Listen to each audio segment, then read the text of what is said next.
কি বলতে শাকিব খানের প্রেগনেন্ট করে ফেলবে। তো একেবারে সব মেয়েদের ক্রাশ হলো শাকিব খান। ফেসবুকে শুধু শাকিব খানের নাম নিলেই মেয়েরা ভাইরাল, তাই না? শাকিব খানকে জীবন সঙ্গিনী করতে চায়, শাকিব খানকে নিয়ে নাইটে যেতে চায়, শাকিব খানকে নিয়ে লং ড্রাইভে যাইতে চায়। ভাই রে ভাই, এই আজব কথাবার্তা শুনতে আসলে বর ফিল হচ্ছে এখন। বরবাদে কাজ করার সুযোগ যদি পেতাম নিজেকে খুব মানে লাকি মনে করতাম। এখন আর ভালো হচ্ছে না। এই যে একটা মেয়ে আইসা বা পারভিন রত্না কি করে তা জানি না, কিন্তু ফেসবুকে স্ক্রল করতে করতে এই ভিডিওটি আসলো।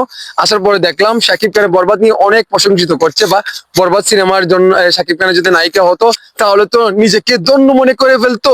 শাকিব খানের নায়িকা হলে তাহলে তো তার লাইফটাই সেটেল হয়ে যেত শাকিব খানকে নিয়ে, শুধু শাকিব খানকে নিয়ে এই ধরনের স্বপ্ন।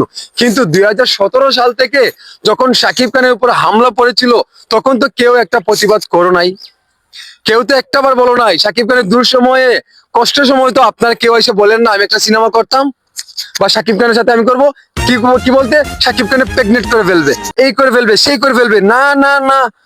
আর এখন দেখি শাকিব খানের সাথে সিনেমা করতে বছরের পর বছর লাইন দিয়েই থাকে শাকিব খানের সাথে কাজ করার জন্য। শাকিব খানকে নিয়ে একটা সিনেমাতে যদি কাজ করি তাহলে আমার লাইফটা গুলো আমার বিন্দাস হয়ে যাবে, আমার কেরিয়ারটা গড়ে যাবে, এই হয়ে যাবে, সেই হয়ে যাবে। আমি তো শাকিব খানকে স্বপ্নে স্বপ্নে দেখতে চাই না।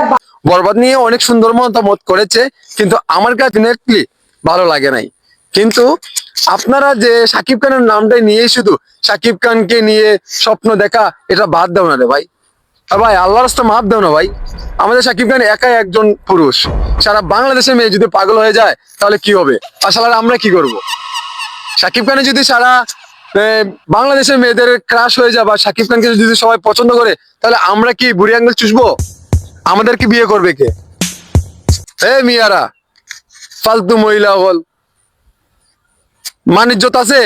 লজ্জা থাকলে বিয়ের কথা কি নিজের মুখে নিচে হয়? হাই রে হাই, বেলজ্জের কথাকার।